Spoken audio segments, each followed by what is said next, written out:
Hello to all of you. My name is Amber Himes Cornell. I'm a fisheries officer at FAO headquarters in Rome. I'm sorry I couldn't be there in person to join you for this important workshop, but hopefully this presentation can help you learn more about OECMs in a fisheries context. As you probably already know, area-based conservation of marine resources has been a key focus of many conservation-focused strategies and actions for decades. For centuries, indigenous peoples and local communities have implemented their own area-based management strategies with a perspective of environmental stewardship, sustainable use, and biodiversity conservation. Then, in the last century, governments started focusing on created marine protected areas to limit human use of special areas. This international shift in focus to area-based management, predominantly through MPAs, ultimately led to a number of area-based targets and goals. The parties to the Convention on Biological Diversity officially recognized the role of area-based management in biodiversity conservation through the adoption of the 2011-2020 Strategic Plan and Aichi biodiversity targets. The Aichi Target 11 called on countries to conserve 10% of the marine environment in conserved areas by 2020. And today we have the Kunming-Montreal Global Biodiversity Framework and the new 30 by 30 target for 30% of the oceans to be conserved. These targets were really the first formal acknowledgement that a wide spectrum of area-based measures other than protected areas can contribute to global conservation initiatives. Through these other effective area-based conservation measures, or OECMs, there is an opening for a wide variety of area-based management measures to count. These targets carry over the same elements of having effective management, providing for in situ conservation, and representative and well-connected systems from previous targets. But they also add a new appreciation and need to recognize and respect the rights of indigenous peoples and local communities. Today, around 8% of the world's ocean has been protected through marine protected areas and OECMs. There's a lot of momentum for identifying OECMs, and with this, we need to carefully consider how OECMs should be recognized and who should be involved in that process. So let's talk about OECMs. Until 2018, there was no consensus on how to define what an OECM is or what criteria should be used to identify them. Because of this, the parties to the convention adopted a decision to help guide countries in identifying qualifying areas. This decision led to a formal definition of OECMs, as well as calling for scientific and technical advice on the matter. So let's look at the adopted definition. This decision defined OECMs as a geographically defined area other than a protected area, which is governed and managed in ways that achieve positive and sustained long-term outcomes for the in situ conservation of biodiversity, with associated ecosystem functions and services, and where applicable, cultural, spiritual, socioeconomic, and other locally relevant values. The decision also provides 13 guiding principles that describe characteristics that OECMs should have, as well as 4 criteria and 10 sub-criteria that area-based management measures should have to be considered OECMs. Each of the 4 criteria has a series of related sub-criteria. Criterion A establishes that the area should not currently be recognized as a protected area. This is a fairly simple criterion that has no supporting sub-criteria. Criterion B says that the area is governed and managed. This criterion is divided into 3 more specific sub-criteria in which it is established that the area must be a geographically defined space, it must have legitimate governance authorities, and it must be managed. Criterion C, perhaps the most important one, is talking about whether the area achieves or is expected to achieve a sustained and effective contribution to the in situ conservation of biodiversity. This criterion has 4 sub-criteria. The area is effective, the contributions are sustained or expected to be sustained over the long term, and conservation must be in situ, and information about the area must be collected. Finally, criterion D looks at whether the area has associated ecosystem functions and services, and cultural, spiritual, socioeconomic, or other locally relevant values. As we start talking about OECMs, I think it's important to talk about what kinds of OECMs are possible in the marine environment. At the end of the day, OECMs are sectoral by their very nature. When we're thinking about fisheries OECMs in particular, we're basically talking about established, spatially defined management and/or conservation measures that are not protected areas, but which are producing positive long-term and in situ biodiversity outcomes in addition to the intended fisheries outcomes. There's a lot of potential for fisheries OECMs, as area-based management is a really common tool used to implement sustainable fisheries management. There are a lot of different types of area-based fisheries management measures, really, but some of the most commonly used ones are fisheries closures, fisheries restricted areas, locally marine managed areas, territorial use rights, and gear bans. To help people get started, FAO has written a handbook on how to identify, evaluate, and report OECMs in marine fisheries. The handbook describes the key characteristics of fisheries OECMs and discusses the benefits of identifying and reporting fisheries OECMs. In addition, it outlines a process to identify, evaluate, and report OECMs specifically in a marine fisheries context. There's a lot more information in the handbook than what I have time for, but let me give you a brief overview of the process. The FAO handbook outlines 4 main phases for identifying, evaluating, and reporting OECMs. The ultimate goal here is really to get the right people in the room with the right information, go through potential sites, evaluate them against the criteria, and then officially recognize them. Here's a more detailed look at the screening steps. You can see all 4 phases here with a set of concrete steps to take in each one. Phase 1 launches the OECM evaluation process by providing a foundation for an equitable, objective, systematic, and transparent process. As such, this phase is used to establish oversight of the process, develop transparent decision-making rules, identify, engage, and involve relevant actors, coordinate how information will be gathered, and obtain consent from relevant rights holders. Importantly, this launching phase really ends with selecting an approach to generating a list of sites to evaluate in the subsequent phases. To begin the initial screening, you need to create a list of potential sites and run the screening on each of them. There are different approaches to take. You may choose to start out with either a group of sites that you would like to consider or just one site that you think has potential to be an OECM. With these sites, you'll go through an initial screening to weed out any sites that do not fully meet the intent of OECMs. This will give you a smaller pool of candidate sites that then move on to phase 3, the full evaluation, which involves a closer scrutiny of the sites to determine which sites meet the criteria. There may be a variety of reasons a site does not pass the initial screening, such as already being recognized as an MPA or lacking clear boundaries. Sites that make it through the initial screening will go on to full evaluation. Here you will undertake a more detailed evaluation of the sites and build on the basic information that was gathered during initial screening. This will then support the OECM selection, recognition, and reporting during the final phase. The full screening focuses on criteria C and D and will entail answering questions in greater depth about management approaches, the effectiveness of management, and related biodiversity conservation outcomes. As such, not all candidate sites that make it through the initial screening will necessarily qualify as OECMs. In addition, full screening should not begin immediately following initial screening. An important and necessary step is to conduct a consultation to inform stakeholders and rights holders of the legitimate authority's interest in evaluating an area as an OECM and to receive feedback and obtain consent where relevant prior to initiating full screening. Once you've gone through the initial screening and full evaluation, you can move on to officially deciding which measures you think meet the criteria. When it comes down to it, at the end of the evaluation process, when a country decides what should be reported as an OECM, the final step is to actually report it. This reporting helps you assess your progress against national and international goals and commitments to the CBD or other global agreements. The main repository for reporting OECMs is to the World Database on OECMs. Reporting can be done by government as well as private entities, indigenous peoples, and local communities. This also includes what we call a strengthening step, circling back from selection to evaluation. It's inevitable that some candidate sites will fall short of meeting all of the criteria.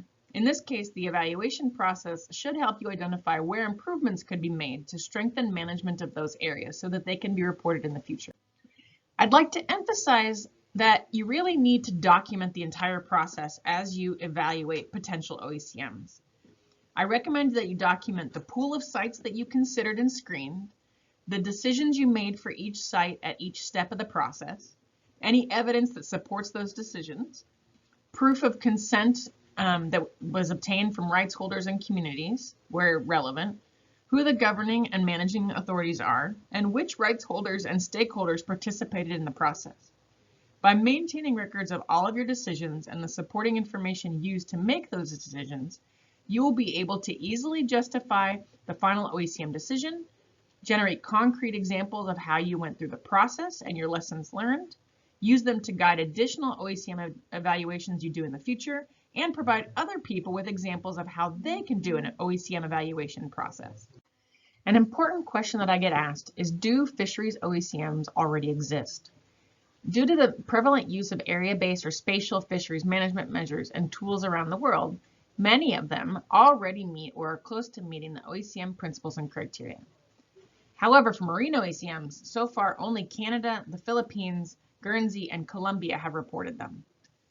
For those that don't already meet the criteria, they may only need small changes or upgrades in order to satisfy the remaining criteria. Some examples of this might be adding more technical measures or restrictions, improving spatial integration, which involves combining different area-based fisheries management measures from different fisheries to have a greater impact, or increasing monitoring enforcement efforts, or strengthening compliance of conservation measures. For the OECM process, the intention is really not to identify measures that meet the principles and criteria, but also to identify those that could meet them with small feasible changes. As countries begin considering whether they have existing area-based fisheries management measures that could qualify as OECMs, there's a few key considerations to keep in mind. First is that area-based fisheries management measures have three main dimensions of constraint. One is in time, where areas are closed to fishing permanently, temporarily, seasonally, or on a rotational base. In space, where the areas are closed in the high seas, the entire exclusive economic zone, or all are part of a fishing ground. And then the types of fishing activities that are controlled. For example, where limitations may apply to all fishing or only some gears or some socioeconomic categories. The degree of restriction in these three dimensions leads to a large range of measures that, when combined with different potential purposes and contextual parameters, for example, with oceanographic characteristics, jurisdiction, or types of governance, create lots of different possibilities that could be considered here. This illustrates the potential for fisheries OECMs to come from a wide range of area-based fisheries management measures. Now that we've gone quickly through how to evaluate OECMs, let's take a minute to look at the opportunities and benefits of recognizing fisheries OECMs. There are many fisheries area-based management tools that can protect habitats and contribute to biodiversity conservation, which then also contributes to the achievement of global and national goals and commitments. However, two common questions arise when considering the contribution of these tools to global goals and targets. The first question is, what is the added value of recognizing area-based management tools as OECMs beyond achieving global goals? And what is the benefit for other interest groups that are concerned by OECMs? So let's consider the general reasons for why OECM recognition may be beneficial.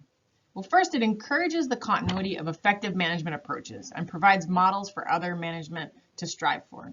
It supports improved coordination between institutions across sectors and across scales of management and governance. The OECM label can emphasize the relevance of biodiversity conservation in sustainable use sectors. It builds complementarity and connectivity with management measures primarily targeted towards conservation objectives, and it increases accounting accuracy under Target 3 of the Global Biodiversity Framework. We know that indigenous and locally led fishery management examples are working. So from the perspective of the global conservation community, it would be really great to count these against these global targets. But how might local fishing communities themselves see the pros and cons of OECM recognition?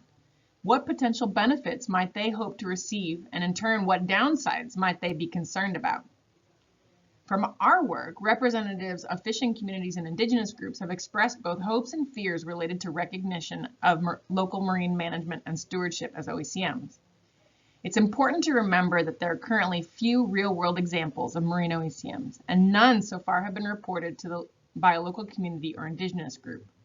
This means that the hopes and fears of OECM recognition that I'm going to share on the next couple of slides are hypothetical at this point. So what hopes do communities and community partners seem to have for OECM recognition?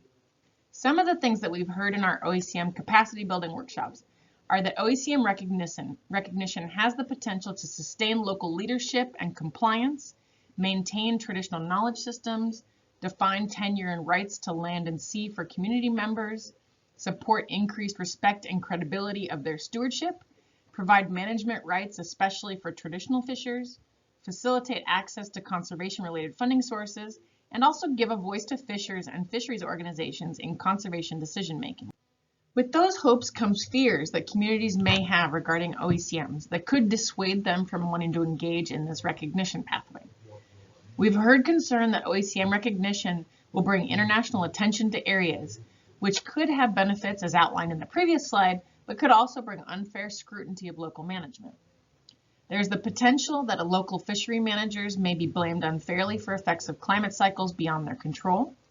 There is also the potential that the international conservation community may attempt to influence local management following labeling of areas as OECMs, which could then take away management control from communities.